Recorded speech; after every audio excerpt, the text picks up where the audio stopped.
discussion for Zechariah chapter 1. We ended the other class, and we were just able to go ahead and stop and start brand new with just a discussion, that it could be done separately. We giving that a try and see how we like doing it that way.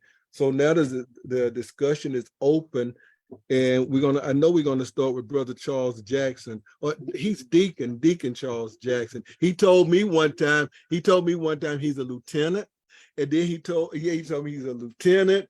And what else did he tell me? He a soldier. Don't live it. He told me he a soldier. And then just yesterday he told me he ain't playing no more. He ain't playing. It's like he said we got to be serious. He said I ain't going back to just churching no more. But y'all, I'll let you speak for yourself. Go ahead, D. No, that's true. That's true. It is,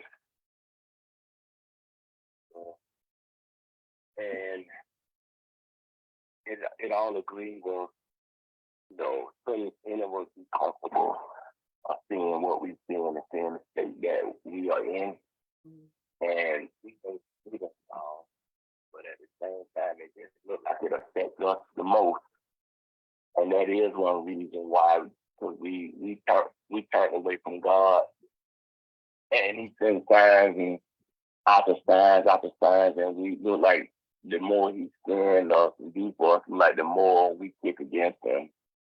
It was almost the kind of with Saul when he was persecuting the people, and that's why Saul persecuted Saul. And it's just like the more He be merciful unto us, look like we just get worse and worse. And I think in part of that being said, I think we got to do more teaching. Just take our time and teach the unadulterated word of God. I know that we want to excitement sometimes, but I think we just really don't know the word.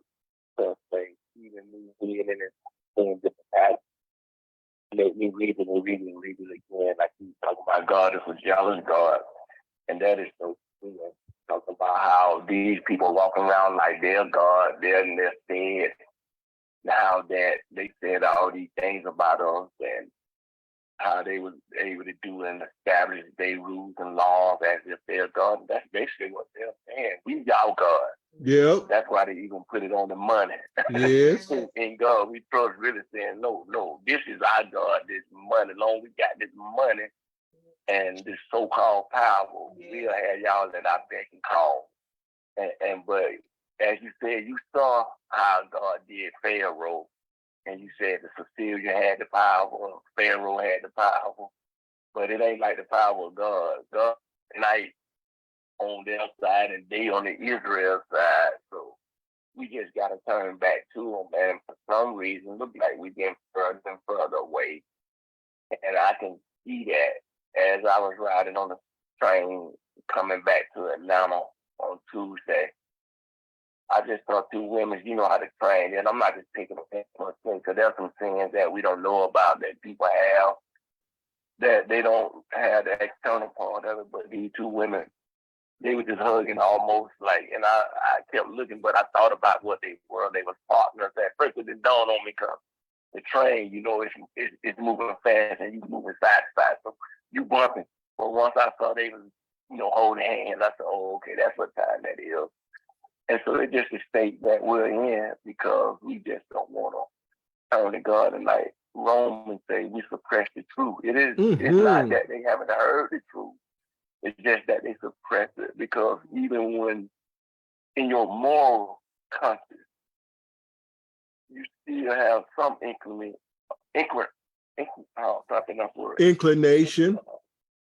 Yeah, or right or wrong. And you choose to do the wrong. But God is telling us all the time, is showing us that there's a right and there's a better way. And sometimes we just choose the worst way possible. And I tell people that they say, "Oh, it's sin. It is sin, but it looks like it affects us the more." And the reason I say that, I believe it affects us the most. Because I believe with all my heart and all my soul that we are God's chosen people. And the other people, when you look at it, to me, it's just me looking from the outside. They don't serve God like we should serve Him, and they don't care to serve Him because they'll set themselves up as if they're God. So it's like Pharaoh. You remember he said when Moses went, he said, "I don't know your God. Who is your God?" Because he thought he was God, and at that time he probably was, because everybody had to come through him. And so when Moses went to him, he said, "I don't even know you. I know not your God." And that's how it is now. And we'll begin to say that same thing like Pharaoh. We don't know God, and we don't want to know Him. The opportunity is here. The opportunity is available. Tell her what you told me yesterday. What you told me yesterday about when you try to tell people about God in churches sometimes, how they act and what they do. Yeah, I'm vexed because I'm starting that people are more interested in the man than God. They're more interested in the application of being committed, but not being committed to the application and work of God. And I see that, and I'm sad to see it, and different things that's happening. That I told a guy yesterday that we have changed church structure of the corporate world and just put the title church on it. Because some of the things that we're doing now inside the church is coming over from the world. And it all not anytime you lose sight of the people and what the main reason for us being there and coming together is to strengthen one another and to lift up the Most High. But when we start saying stuff like, so be it, like they say, pull yourself up by your own bootstrap. I got mine, you get yours. That's your problem. You should have did this, that, and the other. But I don't like that type of spirit because, as I told some people, I ain't always been able to buy $100 meal or $200 meal. Not that I want to just go do that, but I'm not going to look down on a person that can't do that. And so I think with those type of attitudes and things like that, it just make you upset with the people that name the name of the Lord. And that's the word. Doing that.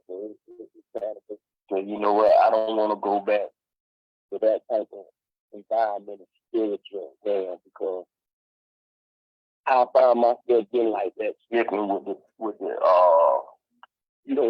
and I hate to say it, but I just told that I see it. Caucasian people got a dog that is one of my other friends. He's a Caucasian guy. He told me his mama told him when he was little, you can't be nice to nobody because you don't get nowhere being nice. Mm-hmm. And he believed that to the day, and he's 50-some years old. And he said his mom taught him that when he was a little boy, and he's a Caucasian guy. And I'm starting to see that spirit in our people.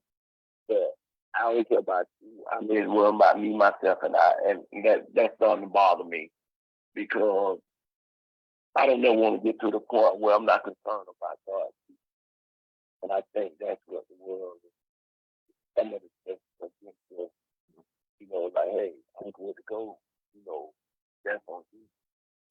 That's what I said. I'm not going to go back to just where I was at before the COVID. I'm not going to try that. Where I just anything by the TV, radio, the talking point. This is basically what I've done before. I'm not going to do that again. I'm glad to hear that. And what I'm seeing is that we don't think that the Most High remember. But what I'm going to do is I'm going to go pick up another speaker to amplify the voices. And while I do that, I'm gonna have Andrina give a couple of her thoughts from our message while I go get this speaker. I'm gonna mute my face so you won't see my face. And Andrina, will you because you were doing some writing over there. but now it's muted. Okay, that's not the right word for it. But if you will give us some of your notes while I get that extra speaker, see if that helps me. Because when Gary talks, it may do the same thing on the volume. Okay. Okay. That was,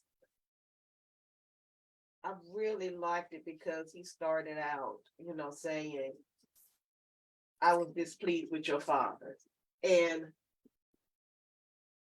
there's a legacy, that we do have a legacy. We do have forefathers who knew the Most High, and we don't have to go that far back to see it. But that he started off with that, he said, I was displeased with them. It's, and we kind of want to disassociate ourselves from God and well, God is so other than, but he's not. He said, I have feelings too. I can feel some type of way about you. I can feel some type of way about your fathers because I gave them a duty. I gave them a responsibility. I gave them a covenant. And this is why I'm displeased. And so we grieve him. He's letting you know by saying this that he was grieved by the actions of their fathers. And he's saying that there's a precedent already set, that there is a way that they acted towards me that disgusted me. It was an abomination to me, and I was unhappy with their actions. But he's like, but you can do better. You can do better than your fathers. And so we can think, just about our own fathers and say, at least can we do better than them? But even to go back further, we look at the actions, we look through, the book of the Judges, and we look through history, because this is our history. We look and we examine and we can see how our forefathers displeased him. And at least we know, let's not do that. But he's saying that it's, we can do better. There's a chance for us, even though your fathers did that, you don't have to follow in their footsteps. And so, it was just good because he's always like, this is the mercy of the Most High, when he tell you that you did wrong, but you can do better. When you still alive, okay? He left you alive because we all know at some point in our life we should have been dead. When you think about where our minds were and what we were thinking and what path we had been on, you're like, I ought to be dead. Once you start knowing who he is and how he operates. But you start really seeing too his mercy, and he left you alive for a reason. And it is to repent. It is to repent. And so it was just good because, I was watching a video yesterday, and it's of Stephen Darby. Pastor Stephen Darby. You like him. May he rest in power, okay? And he said, we know that there's injustice, but then we also know it's just us. Because some things we do stuff, we don't care. We just want to go to church and go on about our lives. They two separate worlds, and the two shall never meet. What I do and say in church is not how I act in the world. I got all my little phrases. I'm trying to be on my best behavior, and I know people are looking at me. But then you get out in the world, and you don't take him with you. He's not in the world with you. He's not in the world with you in your house. He's not in the world with you when you in the ballot box, when you going to vote, what they call the polling station. Mm-hmm. He's not with you. He's not with you. You don't take him everywhere you go. But Psalm 11 says he's seeing. He sees all it is. Am I saying that right, Psalm 11? Yeah, Psalm. He said the Lord. Let me find it. I can find it. You keep talking. I'll be your assistant one time. It was good because you start seeing that he can see. He sees stuff. Psalm, like you say, he sees. Children of David. Okay, wait, which verse you want? Huh? Which verse you want? I'm in Psalm 7. No, I said 14. Oh. I think I said no, 11. 11. You're right, 11. The Lord is in his holy temple. That's verse 4. The Lord's throne is in heaven. His eyes behold, his eyelids try the children of men. The Lord trieth the righteous, but the wicked and him that loveth violence, his soul hates. Let's not forget that, because he hated the fathers. He loved them, but it's like, you all displease me, and I turn my face away from you. And I say, let them see what can happen to them. I'm just going to turn away for a moment, just like a blink of an eye to him. But for you, it's years. It's 70 years for you. And I let you go. You go your own way. Go and see what happens to you. And the nation will be your judgment. Like you said, he had already forewarned them. Are you all still able to hear on the conference line? I changed the speaker. Oh, I'm on Zoom. No, I remember Brother Charles on this conference. Yeah, I think it'd be good. Okay, go back in. You said for the moment when he was upset. Go ahead. Right. So where it says he tries them, it's for, like the blinking of your eye. You don't even think about it, and it's so quick.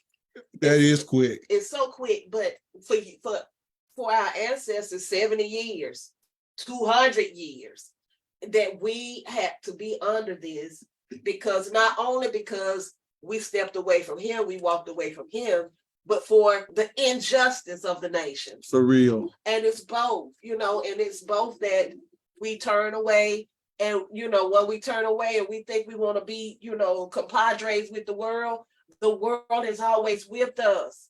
We can't, because that's not our place. We do not belong to the streets. We belong to the Most High. And we have to really realize that, because if we don't do it, who will? If we don't represent him in this earth, who's going to do it? We look around you and see if you can find it. That's what I was thinking about Psalm 14. See if you can find it. Say, the Lord looked down from heaven upon the children of men to see if there were any that did understand and seek him. It's that. I thought you had missed. I thought you had gave the wrong address, because I'm thinking Jeremiah chapter 5:1, run to and fro on the earth and see if you can find a man that can execute judgment. But you're saying one that just want to understand. Yes, and that's what Brother Charles is saying, is that y'all don't really want to know, do you? I mean, because it's available. He is available. His word is available. And there are teachers. There are people that are always trying to teach you. Look, and you find the right ones, they trying to bring you back. They trying to restore your heart to the Most High. And it's like, but some people just, I don't want to know. I don't care. He told me that. You should have seen his face yesterday when he was showing me the look that they have on their face when he said, don't y'all want to learn anything? Don't you want to know? He even said the one group of people don't even say nothing to me about the Bible no more. I'm not going to tell you who those people are till we get off the conference line, okay? Wow. But it's because this is, and what you're experiencing and what we all experience is that some people don't want their hearts turned to him. Some people are so engrossed with the world and what they can get, and it's because we've been taught that. The nations have taught us that. The heathen have taught us to be that selfish and that brutal towards the Most High and his word and his people. They have taught us, they have schooled us how to be just like them. And it's like Brother Charles said, we your gods. We are your God. And we're going to teach you to covet. We're going to teach you how to be covetous like we are. We're going to teach your hands to do violence like we've done. We're going to promote it in the music. We're going to promote it in the television and on the big screen. Who does that? Who does that? I never seen it like that before. And they also promote atheism. I never knew of our people, and maybe there's some group of our people somewhere, but I never knew of us to be atheists. There is, there is no. But that's what their institutions of learning were there to teach you. That's why evolution was put in place to replace the Most High. And so, and this is why he's angry with the heathen. This is why he says, I'm going to remember that you have had a long war against me. You've been warring against me since the days of the garden. You've been doing it, and you have your prophets, and you have your priests.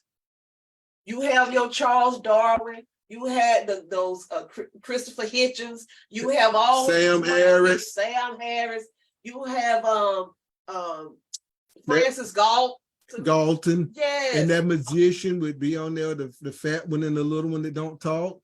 And he ate Penn and Shira or something. You talking about the big guy and the big one say he don't believe in no God. I know their name, but I can't think of them. Tell her or something. Yeah, okay. But it's that you have your schools that teach us that we evolved and there is no God and the evolutionary process, and it gets worse when you get on the college level, and because we don't teach our children to remember the Most High. We don't teach them to have confidence in the scriptures. We don't teach them that this is their wisdom and their understanding before the nations. But it's been that way. And this is why he said, I'm going to remember you. I'm going to remember you. You think I done forgot. You think time has passed by.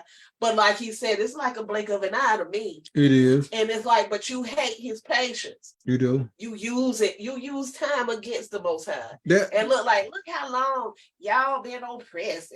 I mean, I wouldn't serve a God like that, and it's mockery. There is something that you said earlier that there was a man named Dwight Pryor. I used to like to hear him teach. He would take a long time though to give me a little bit, but that scripture right there, Psalm 14:1, the fool has said in his heart, there is no God. You see my screen? If you don't, when I click on it, what I want you to see is where it says, the fool has said in his heart, there is no God. There is not in the Hebrew. It just says no. It's on, right? It's ayin.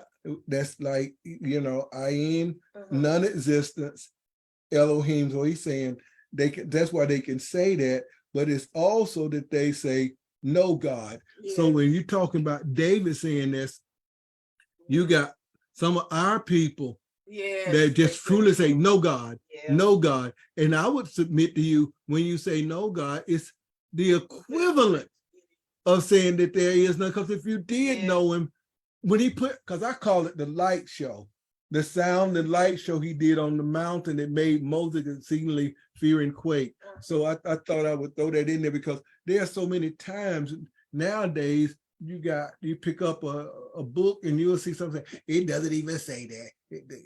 And it does say it. It doesn't say it like what you would think, but you're not reading well. But go ahead, Preston. And it's that, and it so reminded me of the 3rd chapter of the book of Joel. Okay. And how he talks about what they did. Like, you divided. You sent my people off and you divided up my land. Yep. And you scattered my children. In the 2nd verse, I will gather all the nations and will bring them down to the valley of Jehoshaphat, and I will plead with them for my people and for my heritage, Israel, whom they scattered among the nations and parted my land. That's one of those horns. Yes. And they cast lots for my people and have given a boy for a harlot and sold a girl for wine that they might drink. Now we know that happened to us. We know that happened to our people. Same thing. So you sell a boy to buy a harlot or sell a boy to be a harlot. You've done both. Yes, you've done both. And we understand that there is going to come a day of judgment, because he said, go tell the nations, I'm coming for them. Go and say this. And the hardest part about this is that he said, I'm going to sell your children. Now, you'll be like, wait a minute, isn't selling children just wrong? But there's a different selling of the children. See, you selling your children off to the pharmaceutical companies. You selling your children off to the abortion clinics. Yes, big money. It's all being done. Your children are being sold off. And you selling our children to them too. And you done cut your own seed off from the earth, cutting your own seed off.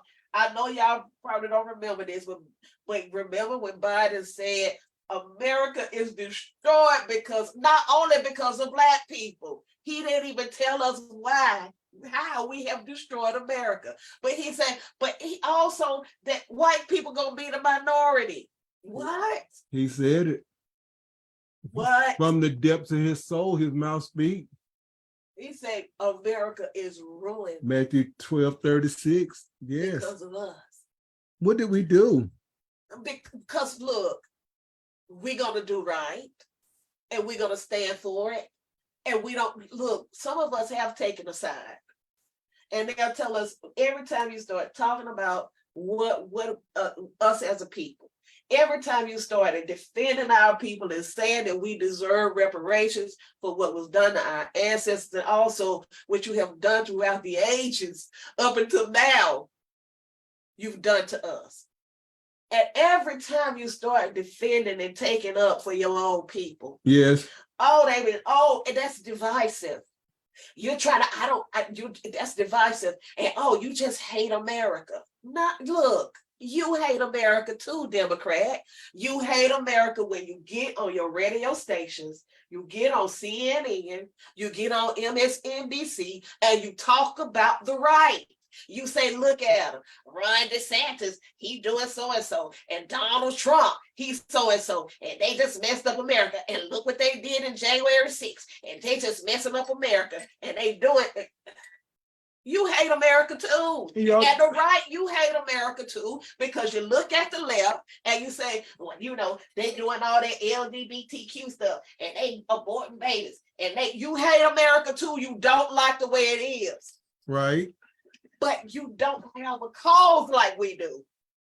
We have a legitimate cause to say it. Because you all are the same. You just play us. Yes. You are the same. We are the ones that have a legitimate cause to say goddamn America, and we hate it. See?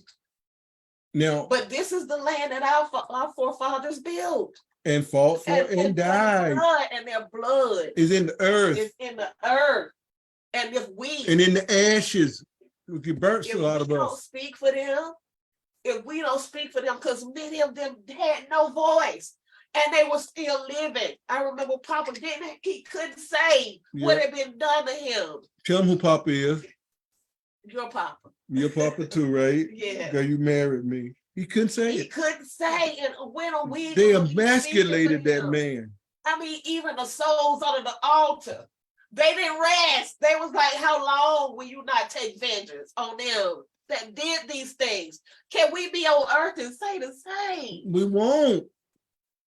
And they're more righteous than us. They have nothing. They have nothing to fear. But it seems like they got a concern. Yes. And their concern is, are you really going to get them, Lord? Are you really going to remember? And so he's remembering because they are uneasy. Look, they are so uneasy now. They're uneasy while the people that have done their dirt are at ease. They're uneasy while the other people are still at ease. They're at ease. And what I mean by they're at ease, you're still doing it. You still got children that say, oh, it wasn't that bad. Yes. That was a benefit to you. Yes. It was a benefit to you for we to do that to y'all for. It took y'all that long to grow up and get some sense. But they uneasy though. You can hear it. Mm-hmm. Whenever they start, we're going to have to talk about reparations. Let's talk about whether or not, the Black people are the Jews or are they the Israelites? They are uneasy. They are not at ease anymore because we are speaking. And then you got someone say, well, maybe 200,000 or maybe 1 million, what's his name? Dr. Brown, Michael Brown. And I own some of that man's books. I got sets of his books, okay? But when it came to me realizing that when it came to us, I realized y'all have little to say. I realized even as much as I like Dr. Bonson, he did say some stuff, but I'd like to hear him now in the midst of what's going on, because he's Yeah. the kind of person that would do this. If I read him right and understand, I'm gonna prove you wrong. I'm gonna prove you wrong. can't. Yeah. And you can't. But I saw him. I saw what I'm saying is when I tried to prove wrong the stuff, the assertions that Black people really, really did have kingdoms They did. in Europe. Yes. And I tried to prove it wrong. That And is it's right there in the crest. There it is in the documentation. When I tried to prove wrong that there's no way that a Black person could be an Israelite, although I know where Egypt is and I know where Africa is, and I started reading the writing. And you only have to go back to the 1800s, and God knows if you make it back to the 1600s and see them write and describe, you'll say, Yeah. oh my God. And when you want to look at the nations, look at all of the nations, the European nations versus some of the nations where the people were scattered. Who had Torah scrolls, real ones? Who was keeping Torah? Yeah.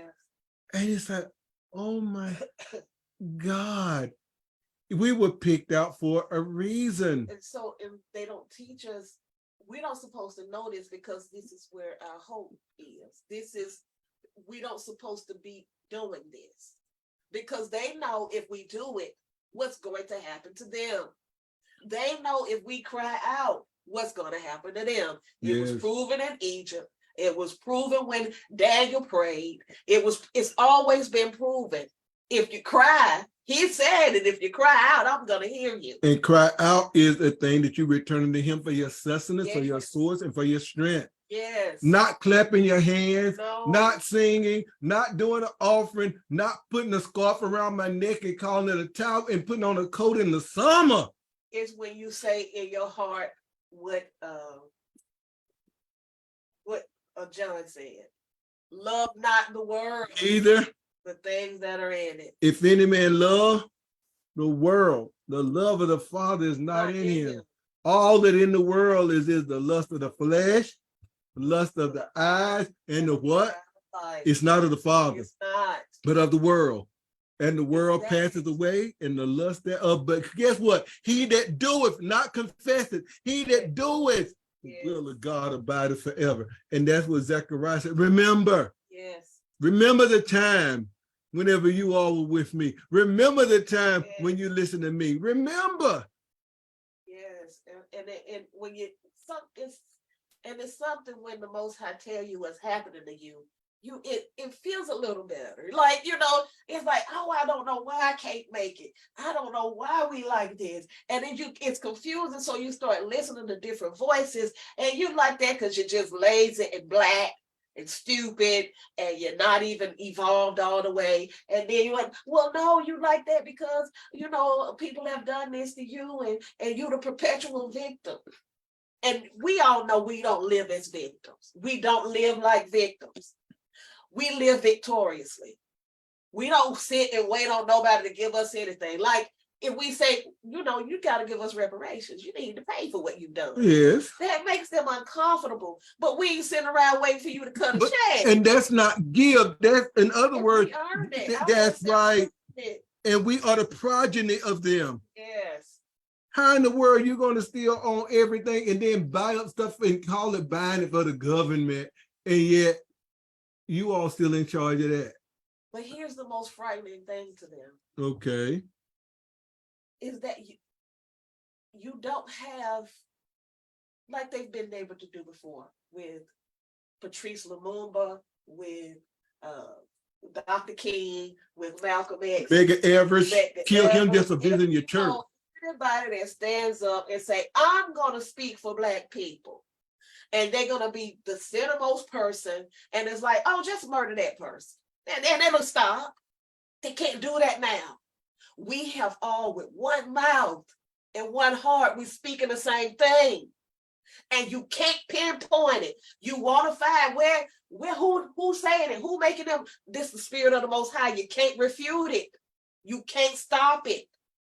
And they want to stop it. I want you to show what you were telling me last night about how whenever we mention something and how the liberals or those that say they are for us will tell us you have no issue it's an everybody issue. You were saying that's what they called it. That's what Dr. Anderson said. They are all participating in benign neglect of Black people specifically, and that they even said when Nixon, when he gave is it Monahan? Yeah, Patrick J. Monahan, or Daniel Patrick Monahan. That he said, look, let's focus more on everybody else. And they've been doing this since the days of Nixon. They've been doing this forever. But I want you to tell me about that man last night. They were talking to Cornel West. Oh, okay. How Jimmy Dore. Yeah. Guy. So how it's enacted in real life. So Cornel West was saying, he's, of course, if you all know, he's running for president. And so he's saying that he's going to be talking about white supremacy. And yeah, I'm going to focus on that. I ain't never letting it die. Okay. So Jimmy Dore, white guy, like, no, but should you do it? Should you talk more about classes, and should you focus on this is how you bring people together, and this is how you get all the people together, all the immigrants, all the Mexicans and Chinese. If you make it a class issue, you can bring everybody together. But he's not suggesting it. He's telling him as if he's a child. And I don't know how many degrees Dr. West has, okay? He's a smart man. But just that the arrogance of this comedian person who got a platform, white guy, that you're just gonna tell him what to focus on. Is like, well, you just sound like another Democrat when you say your white supremacy. He was like, no, you're not listening right there. Oh. You're not listening, your ear not right. That's not what I'm saying, because the whole issue is white supremacy. That is the whole issue. And it's like, if we don't get rid of that, all of this stuff about, they created classes. They did. So to tell me to focus on that. And the churches did that as well. Yeah. Let's not let them get off the hook. So it was like, no, I'm still going to focus on that. You don't tell me what to do. Can you give one illustration for, like, Gary and Charles might not have seen how he was dealing with classes and how Dr. West showed him every. If you remember, just say it. Well, I don't remember that one, but I just know in particular, whenever we talk about an injustice, and then you say, well, they did the same thing to the Chinese, or they did the same thing to the Native Americans. So the way that this is done is that, number one, you just really dismiss that many Black people are already native to this country. Yes. And you dismiss the fact that not only did the Chinese that were mistreated, they weren't here and subjugated for over 500 years. You dismiss the fact that we were stolen, that people didn't just come over here to get a benefit. You dismiss the fact that you beat us. You really took a strap and beat us like we were animals, not children. You beat 3 to 4 inch, and they were about a ½ inch thick, and you beat us thousands of licks. You branded us. You branded us on the face. You cut off our penises. You burned us and called it nigga barbecue. You did that. You took our blood and you shed it. Abraham Lincoln said you shed so much blood with the lash that this could be the Most High God answer against the Confederacy because of what you did, and the Northerners of what you did because you all did through industrial slavery. Yes. And what you did during the time whenever you say that girl was killed and you said a Black man did it, and you know good and well that man, what was his name in Atlanta that did that? It was, who started the ADL? Yeah, the ADL got started. Leo Frank. Yeah, Leo Frank. And yeah, you all started some stuff against us, and the Ku Klux Klan stuff was totally against us, a religious, and you use Catholic insignia to do this to us. And you want to say, forget about Black? You stole our land from us that we got after the Civil War that was given us by Order Number 15. What is it called? Field Order 15. You only stopped doing involuntary servitude, which is another word for slavery, in 1941 under that doggone circular 3591. So we're talking about, and there's still some people that were being enslaved in the 70s. And that one movie that we watched, that documentary, it was called The Cotton Picking Truth. And when Charles and I rode down the Mississippi Charles, am I telling the truth? It felt like a feeling came over us, like we had gone into the house of the dead or something. He may be on mute. But what happened is when we rent, we would drive and going to do some work for somebody. And Drina, as far as I could see, I could never see a house. All I could see was cotton. I'm talking about for miles and miles and miles. And when we were listening to that woman talk on the Cotton Picking Truth, they were saying, because the people that did the documentary said, there are little roads down in there, way back miles and miles that nobody ever goes. And there's still slaves back there. So they would take our food that they would get, they would throw it in this big, like the wash tub they used to have in the old days, and throw it in there. And we'd have to reach out and get it, eat it with our hands. Yeah, they was like, so why did you run away? And like, where are we gonna go? Where would we go? Because everywhere we look, there's nothing. There's nobody. And we didn't know the world had changed. They didn't know nothing. Because they were isolated in that way. And it's like they had isolated them so much that it's like, where would we go? And you can isolate people even more if you get, especially if you got an area with dogs where you can't go through after that either. And so what happens is you realize if that was going on in the 60s, and I think that was in the 70s. So at that time, your lifetime, it's like, don't make me think, don't try to tell me that you could get away like that. And so I don't see nobody. I was just in shock to see that. And then we still know slavery is going on because of trafficking. Yes. We give it a different name. Why don't we say, well, that's what they call slavery, trafficking, but we ought to make sure that we understand people are still being enslaved. And this goes to show you, you know, how we hear things, but we're not really listening. So we've heard Dr. King's, you know, all these speeches they promote, but we say, before Columbus got here, we were here. yes. And what did Columbus just, he said we were here. Before the Mayflower got here, we were here. I like Dr. Lerone Bennett by the same name, Lerone Bennett. Yeah. So he said some things, but we weren't listening. No. He told us that welfare has never been for Black people. And they'll tell you on the right that, we're gonna stop welfare. Welfare has always been for white people. So security was set up for them because what they did was they didn't want to give it to Black, but they didn't want to say that they didn't want to give it to Black. So they excluded all the agrarian or agricultural workers.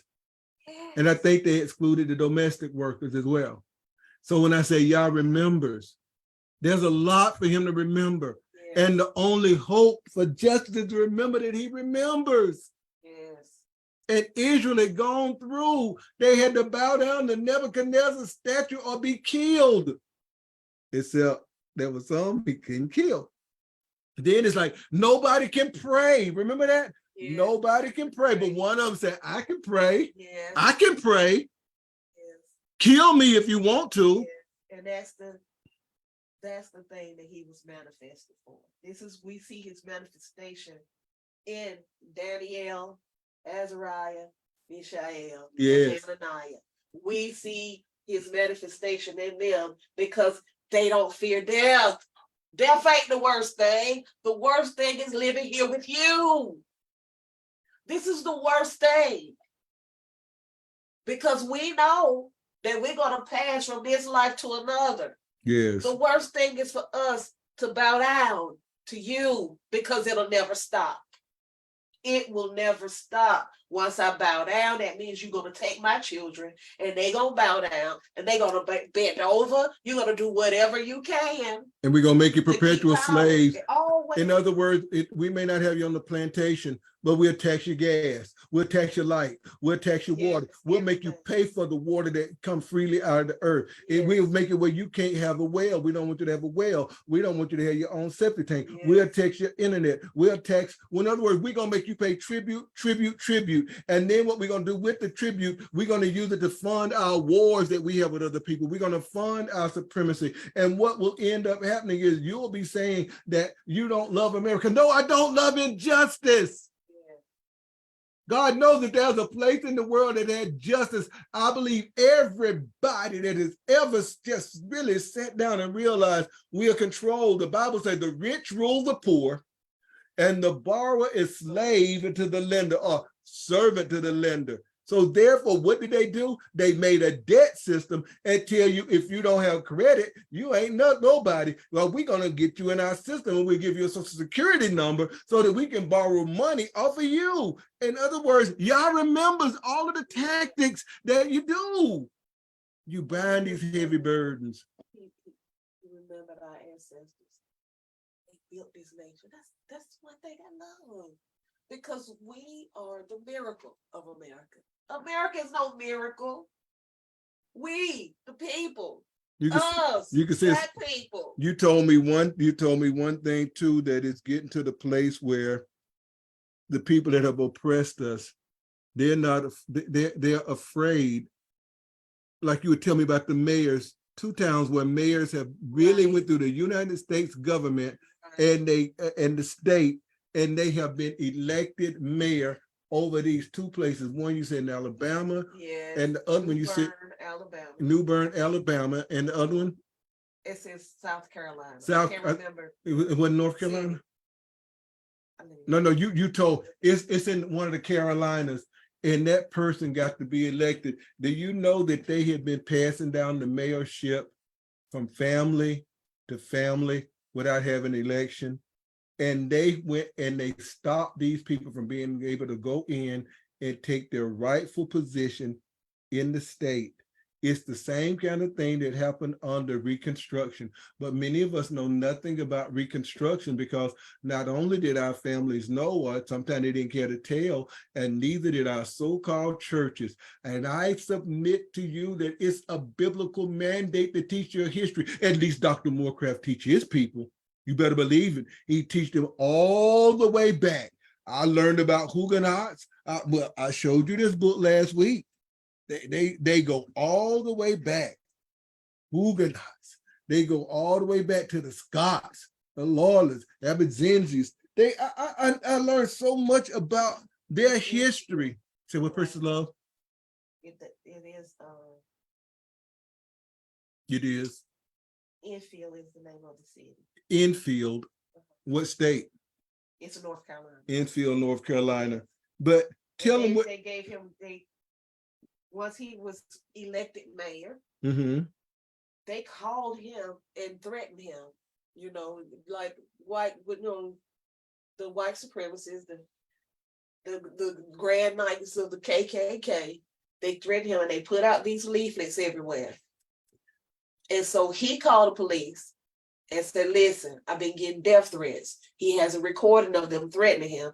And then they put out all these flyers and they collected the flyers, said, we're going to collect these flyers just in case they don't believe us. We'll collect the flyers and we'll give them to the police and the FBI.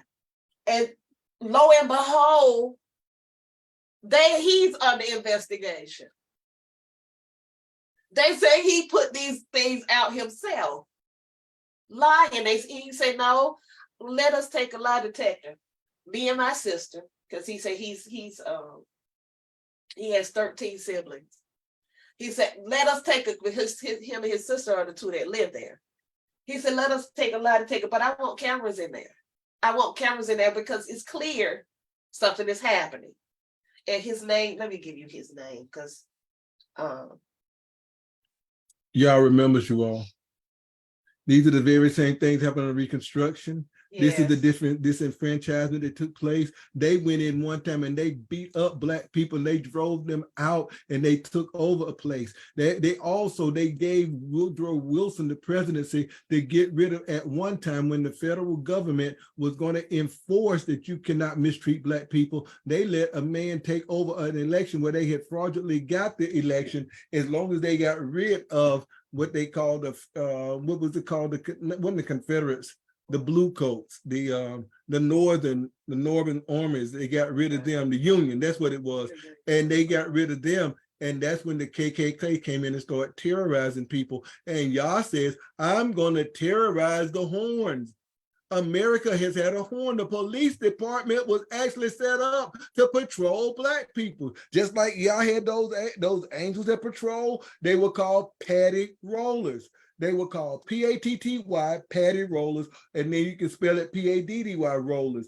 And they would enforce getting what they call the runaway slave. If you got him and you brought him back dead, as long as you brought the scalp and the ear back, you get $20. You brought him back alive, you get $25. And then you could just kill him. And you don't think it's getting back like that again? Look at what happened to Ahmaud Arbery. They were going to do nothing, but Yahweh remembers. It's the time we say, Zechariah. Did you find what you were looking for, Precious Love? Go ahead. Yes. Okay, so it started, he's the mayor, and they started because they removed a Confederate monument. So this is how he started getting these threats. And so he called for the governor to come, send in more. He said, declare a state of emergency because they are down here threatening me. And so they offered, like, okay, we can put the statue back. And he was like, no, thank you. It's been removed for a reason. And so now they investigated him for removing it. And that, oh, you put out these flyers. And he's like, no. So the person, the police chief actually resigned. He's not there anymore. But he caused a stink. He did. And it's like, because you don't want Black people to rule. And even in New Bern, Alabama. This Black man went and filled out all the paperwork he needed. And he was the only one that submitted paperwork to become the mayor, because it had been passed down without elections. He went and filled out the paperwork, and he was elected. He was sworn in by the governor, by the state. They had one meeting in City Hall. And when they came back, they had locked him out. He's been locked out of serving as mayor for 2 years. And so, but then they say there's no white supremacy left, no racism. It's not about race. It is.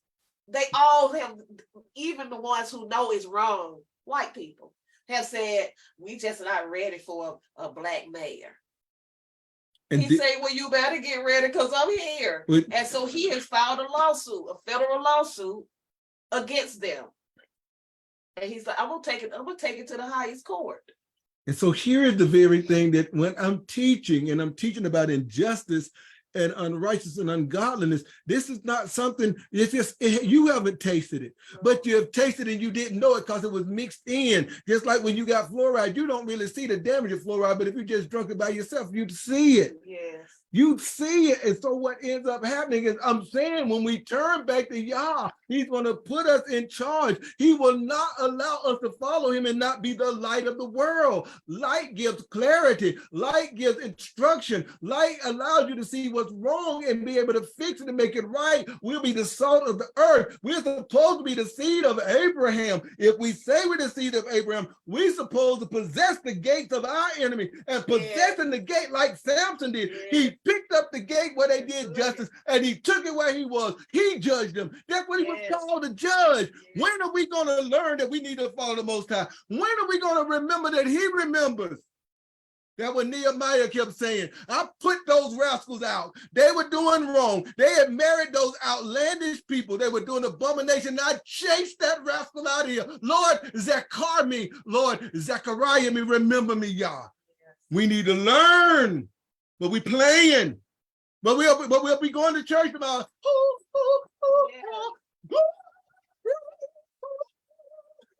The Lord with the battle of Jericho, and the walls come a tumbling down. Yes, because. But when we walk the walk, iniquity, lawlessness.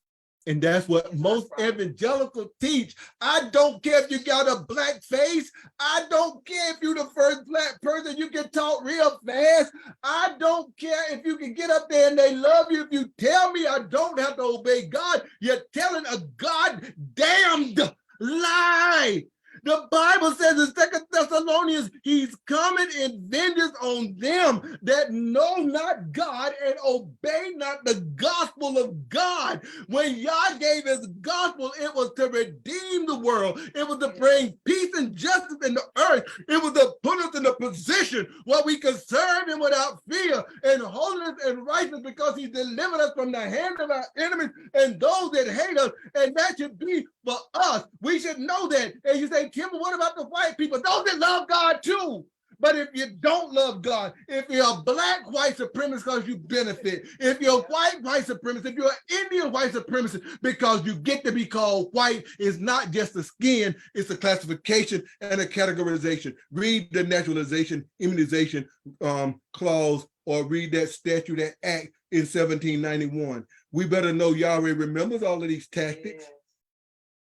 Look, and you know, And I'm gonna calm down. this is the part of the gospel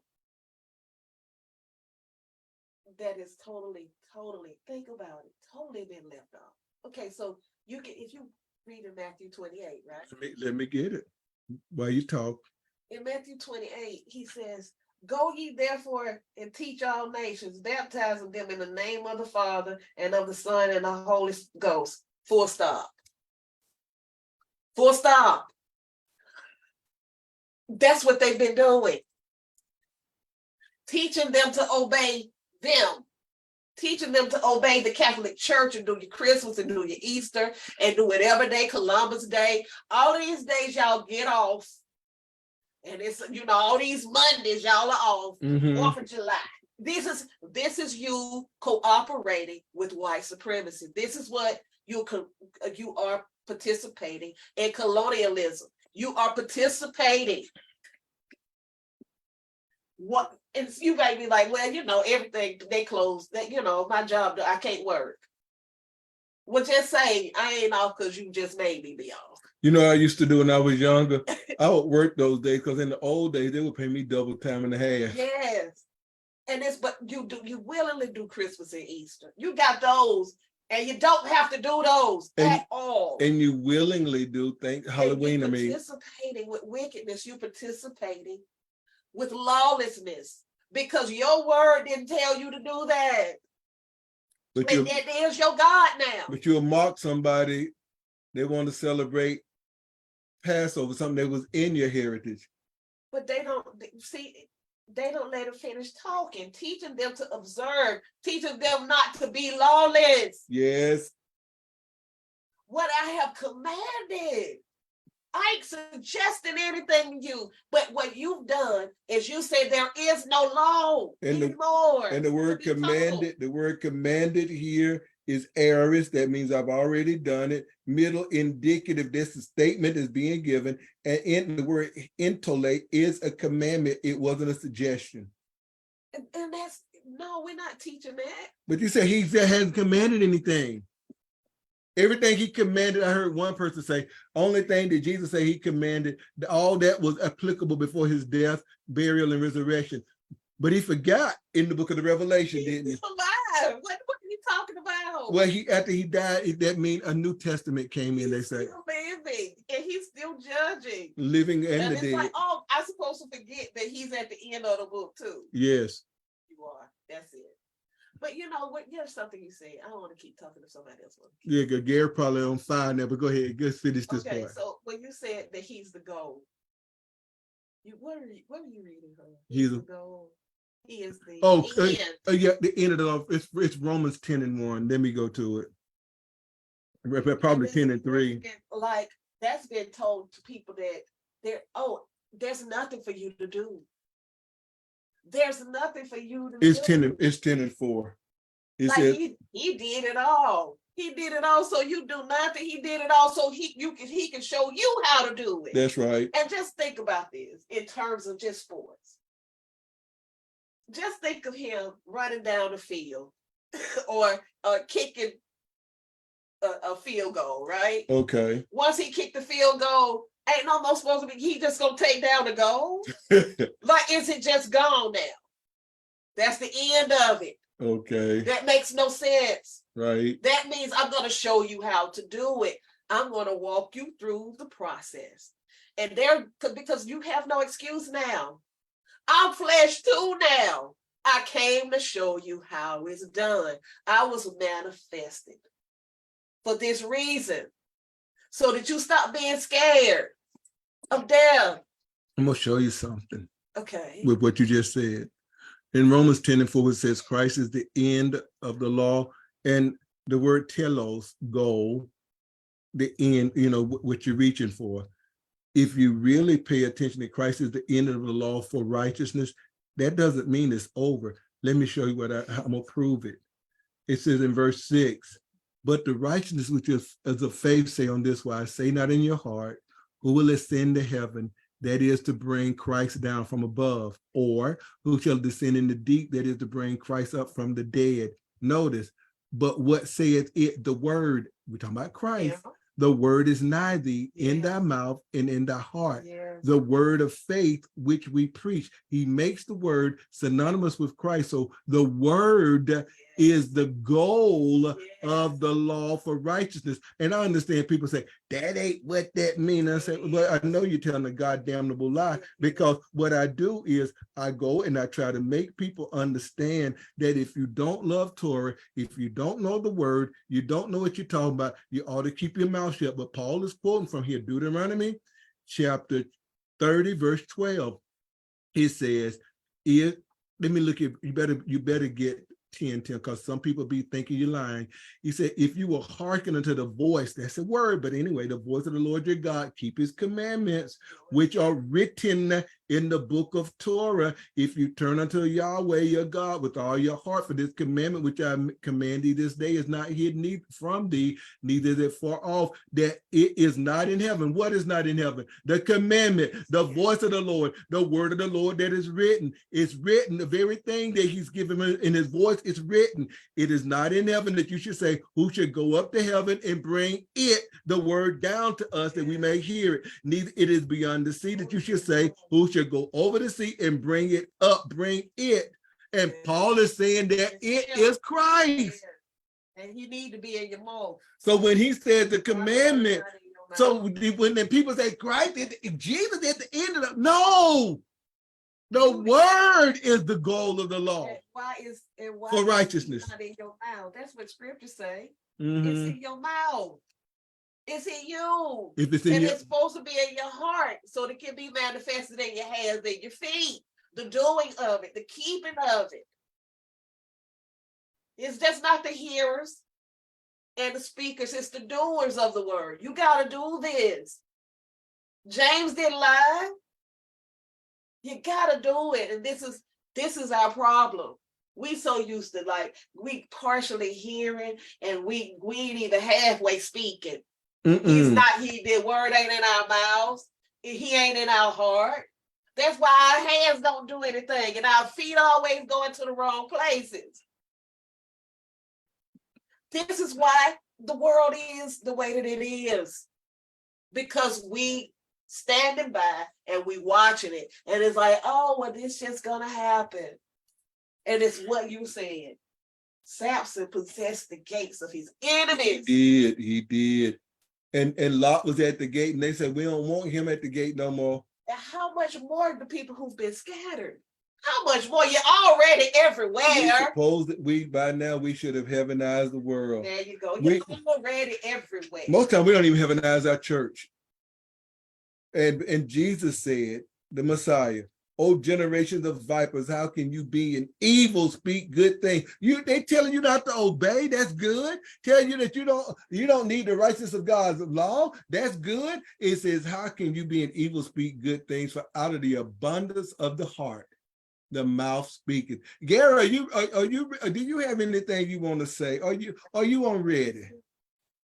I'm listening enough, and this is of course is very good. And I'm thinking still what Brother Charles was saying about being vexed and so forth, and all the wickedness that's in the land, and pretty much people don't want to hear the truth because you have to sacrifice. And while you all were talking, I thought about the parable in this is Matthew, I think 21. And this is the one where I think it starts around 33. And I don't know if you want me to read it or just kind of say a little bit Yeah, about it. read it, man. Look, we set this time apart to do it. We did it separately. We just go into discussion and we just start out with discussing. Just get some juice. This is Matthew 21 and 33. It says, "Hear another parable. There was a certain householder which planted a vineyard and hedged it round about and digged a wine press in it and built a tower and let it out to husbandmen and went into a far country. And when the time of fruit drew near, he sent his servants to the husbandman that they may receive fruits of it. And the husbandman took his servants and beat one and killed another and stoned another. And again he sent another servant more than the first. And they did unto them likewise. But last of all, he sent unto them his son, saying, They will reverence my son. But when the husbandmen saw the son, they said among themselves, This is the heir. Come, let us kill him, and let us seize on his inheritance. And they caught him and cast him out of the vineyard and slew him. When the Lord therefore of the vineyard cometh, he will do, what will he do unto those husbandmen? And so before even that 41st verse, I was like thinking, because it's like people don't want to hear the truth because, I can't remember. I think one of you all was saying that you are gods. We don't have to do what he said because we want what he has. We want his authority. We want his position. And as long as we stop our ears up, it's almost like it ain't gonna happen. So we can teach lies, and of course, many people believe the lies.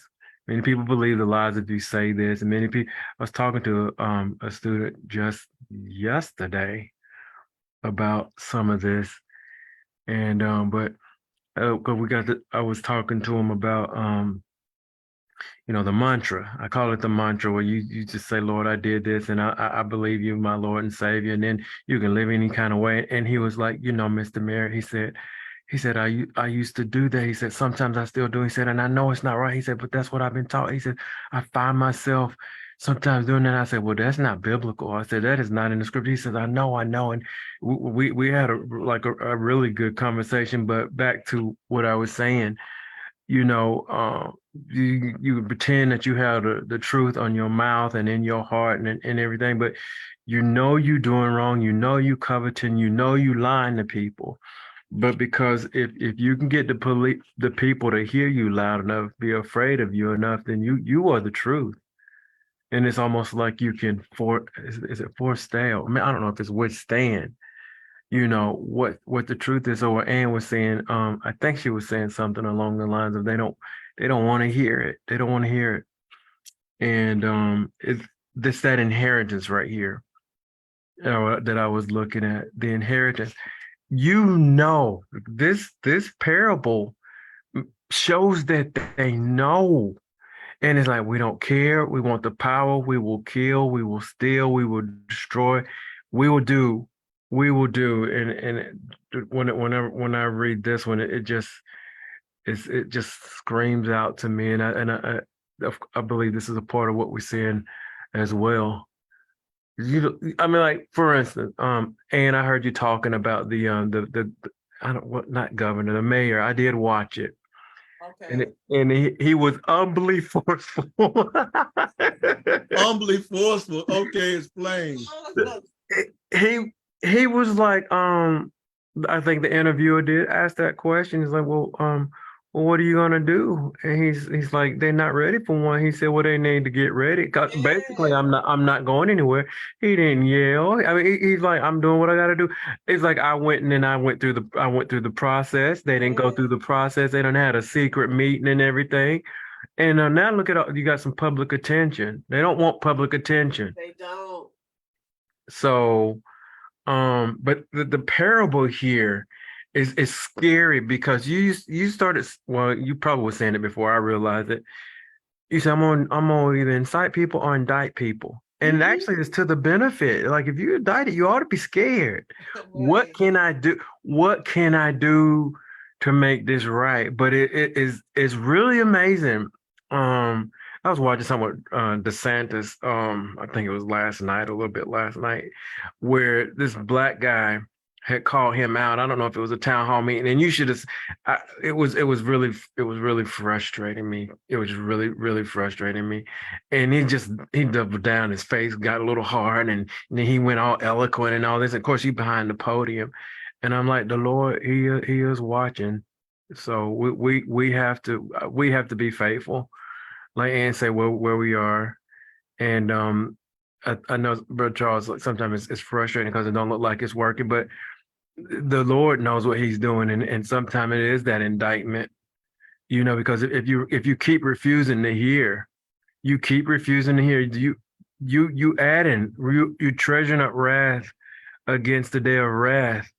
Because when you look in that passage in Romans, it's like you despise God's goodness, where he's giving you a space and time to repent, and you hear the truth, you hear the truth. I heard you quoting from 2 Thessalonians before, but they love not the truth. They don't love the truth, and so it's time. But people know, people know.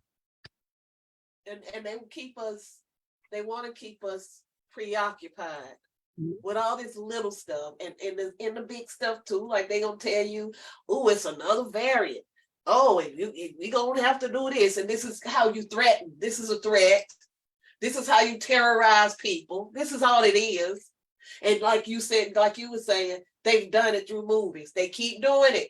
They keep showing you need to be scared. You need to be scared. And then so you watch all these movies, and it's preparing you to be scared. They terrorize you with the media, with the films. They do it. So when they start doing something, you're so terrified that you're not going to do nothing but obey.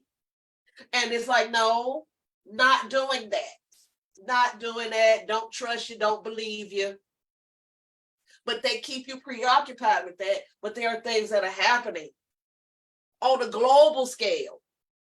Things are happening with people that look like us, that they saying the same thing, that they telling the truth about what happened to them, and telling the truth and expelling these colonizers out of their land. We don't want you no more. We don't want you. You've never benefited us. You've only hurt us. You treat us like children, and you tell us we can't manage ourselves, and we want to take agency over our own lives now. Get away from me. Please. And it's happening, but they don't want you to know that. They don't want you to know it's working. He is working. His spirit is here on the planet. He's here. And they can't put their finger on a person. They can't isolate someone because it's all of us. It's collective. It's all of us who his name and his word is in our mouths and in our hearts. And that we are willing to do his will. Yes, it's time. It's time. It's time. But you got to learn to say it, because you're saying it is more than just saying it. It's making a difference in eternity. Yes. And we don't understand it. It's making that difference. We think we just talking. Then he say, Then he say that those who spoke of him often. Yes, he wrote a book of remembrance for them. And yes. I was with Brother Charles one time, and I was telling somebody about the Lord, and they started speaking. A grown man with white hair like mine. Am I lying on the unnamed person, Brother Charles? He was screaming. Okay. And then there was another man one time. You think you know everything? And he started screaming, remember? Yes. I've watched that thing come out of people. They scream. But what we have is Yah remembers. And we need to remember him, and that he remembers. And that's where our justice is going to come from. Our justice comes from him, and we don't get it. It's Malachi 3:16. Okay. Then they that feared the Most High spoke often one to another. Okay. Listen, we got to be talking about it. We got to let our mouth run in the right way. And he hearkened. He heard it. Yes. Hearkening means he did something. He heard it. Praise Yah. Hearken means to do. It ain't just to hear, it's to hear and to do. and heard, and a book of remembrance was written before him for them that feared him and that thought upon his name. That thing got to be in your heart and your mind and in your mouth that you will do it. Thank God that he's given us the key. And let's stop talking about nonsense. Let's talk about justice. On that video, Tim, I wish you had watched it. But he's standing outside. Somebody was recording the mayor of New Bern. He was standing outside talking to the clerk, one of the, the county clerk. And he said, this is unjust. Oh, he said the right words. He did. No, it's not. Yes, it is. This is unjust. And that's how you operate. That. Hallelujah. You were proud of him, right? Hallelujah. We all should be proud of him. And if they do a what they call that thing, cash app or something for him, or what's that other thing when they do it for somebody when they get sick? GoFundMe. Yeah, they probably, what they would probably do. Shut it down. Yes. Look, we need to get those dudes that went to Kyrie Irving. Go march down that little highway that is. He said, and he was like, I want to make changes here. We don't even have a grocery store. We don't even have a grocery store. And then you say, be able to bring a grocery store here. Didn't you say that they were the majority of people in that town as well? Yes. He says it's about 60% black. Yes. The rest of them, and of course the town is divided. They show where like the cemetery for the black people, like you got to go down a dirt road. It's like look like it's going to lead to nowhere. Yes. And you tell me it's like, oh, it's not about race. You know it is. He just lied. The truth not in you. And then they went to a restaurant, and the white people the owners was trying to get them out. The only one that would really get on camera, I think, was a librarian, and she was trying to be objective, but you could tell she didn't agree with what was going on. Yeah, that's true. And it's like this is what happens. Look, this is what we face. Yes. Because we are the only ones. Ain't no Chinese people standing up and saying, America ain't right. What they got the guy the whole country over there. And they own a lot of this one. And they own a lot of this one. Who's gonna stand up and say this is wrong but us? There's nobody. Ain't no Jamaican saying it. What they gonna say it for? They got a country. It really is theirs. Yes. And then they expelled the queen. They got rid of her, but that was just recently. And they was over there bowing down to it. And I'm pretty sure they can come back in when they get ready, because they just what they do those embargoes on them and sanctions, and they'll be bowing in a heartbeat. And it's like the only reason y'all can be here is because of us. Yes. Because of our ancestors and their shed blood. They did it. They cried out. The Most High heard it. He came. They did this for us. What can we do for them? Are we gonna lay down or bend over and take it in the shorts? How long we gonna do it? In the shorts. Baby, you got wrong. Yes, Lord. How long would we not put a rod in our back and stand up for him? Stand up for them. Look, we got it. Look, as Dr. Moorcraft told his people, we're compassed about with a great cloud of witness. Yes. You look at maybe one day I'll have, and we got to I feel like after I do Zechariah, I may go and teach the gospel of God in the book of Hebrews again. One time I taught the revelation of Jesus Christ in the book of Hebrews. I think this time I feel like I teach the gospel of God in the book of Hebrews, because that's the one where he tells all of those people who they were. Why we need to love him. How it is we supposed to have a rest.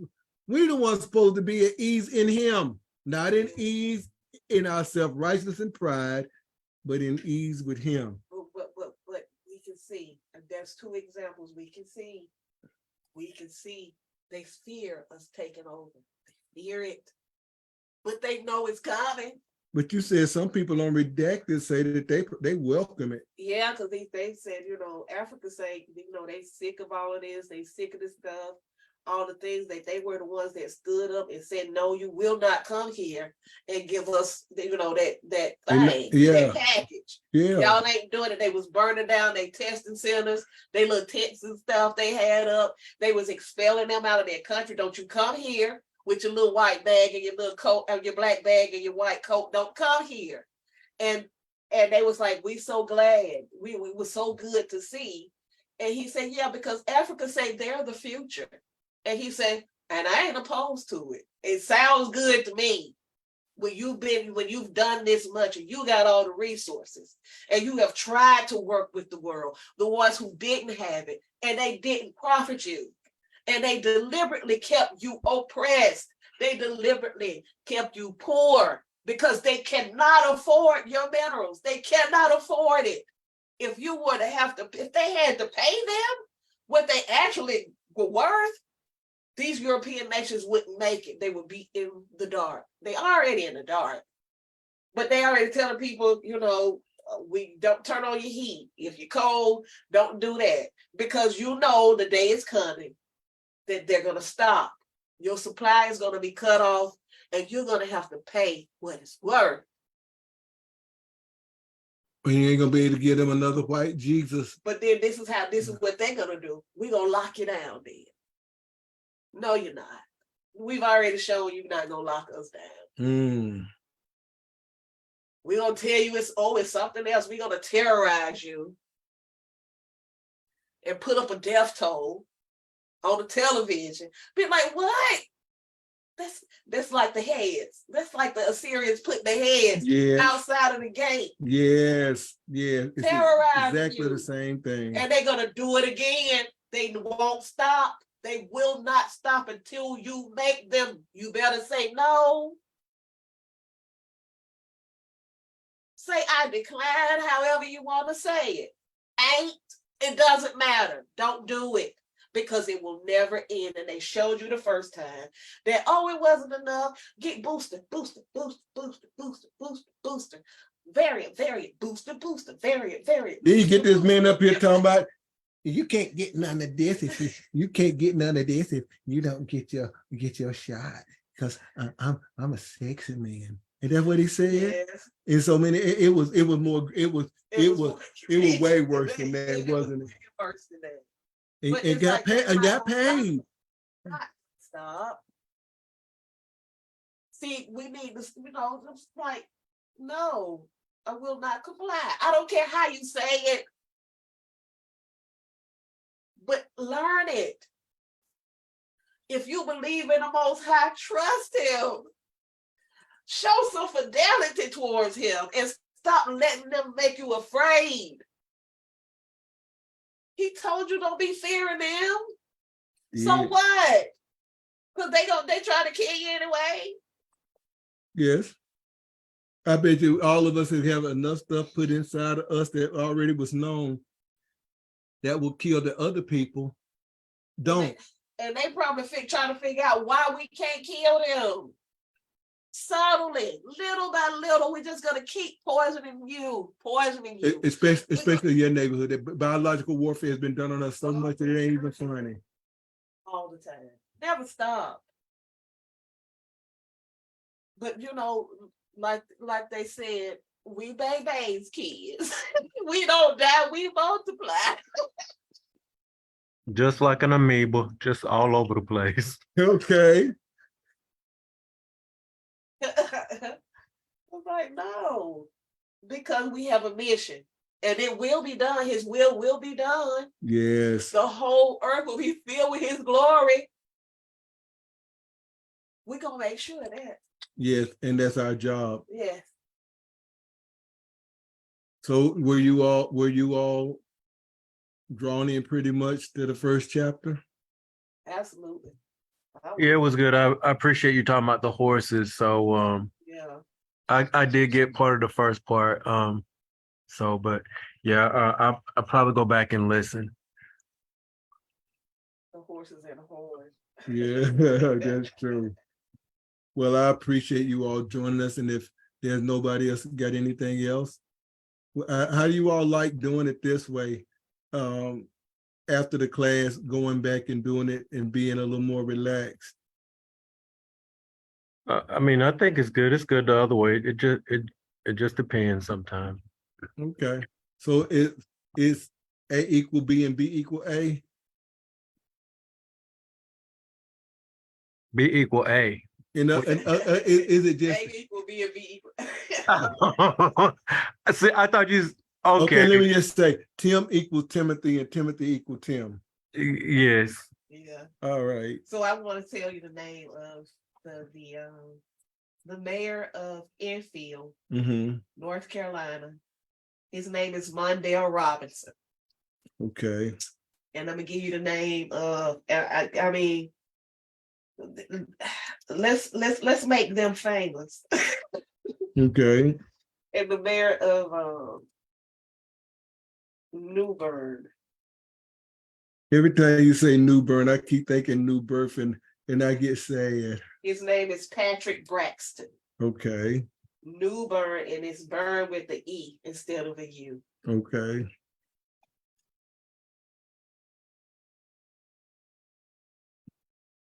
Let's pray for them, because and let's pray for all of us who are standing up and saying it's time.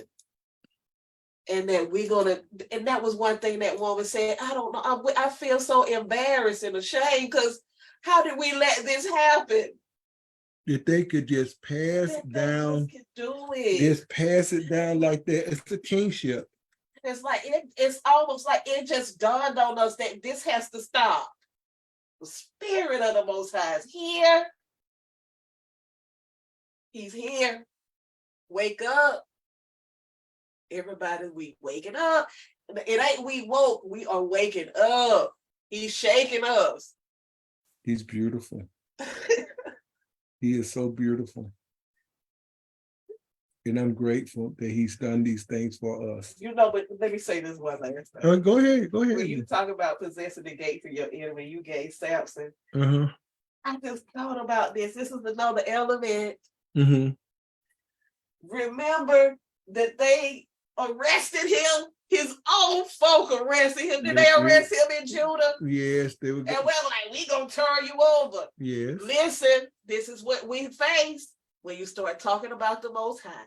When you start talking about His Word. When you start talking about we need to be proactive, more active.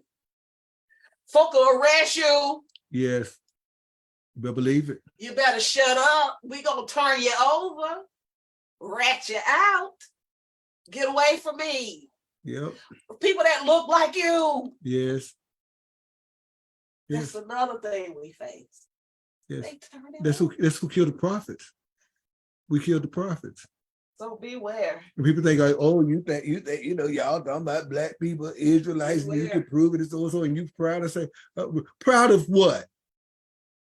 Look, Proud that we kill the prophets. all of Israel is not Israel. Yeah, proud of killing the prophets, proud of going against the Messiah, proud of turning him over to the doggone Romans. No, only proud of one thing, that his mercy and his justice endure forever. All we want to do is be in it. His mercy endure. That don't mean you in his mercy. That's right. You want to be in his They mercy. think they are, because it endures forever. They think they are. Because his wrath endure forever on some people. Because he is. Yes. He ain't us. Ain't no end to him. No. I mean, we better get our mind right. You just stop preaching hate, you little white-haired man. But I have to hate what God hates. Oh, I'm being silly. I heard Psalms 11 and 5. I heard it. Look, Gary, I'm being funny in a serious way. I got to be on his page, or else I'm his enemy. Remember, he told that rascal one time, Asa, "Oh, you little folks that hate me? Yes. What kind of mess is this? I got something for your kind." Right. Thank you all for being with us. And may he bless us and keep us, make his face, his glorious face shine upon us and be gracious to us, and allow us the opportunity to do so many things for his kingdom that he'll just say, oh, you're stacking it up now the right way. That we treasure in heaven where the thieves can't get, where the moths can't corrupt, and where the rust can't corrupt, and the moth can't eat up.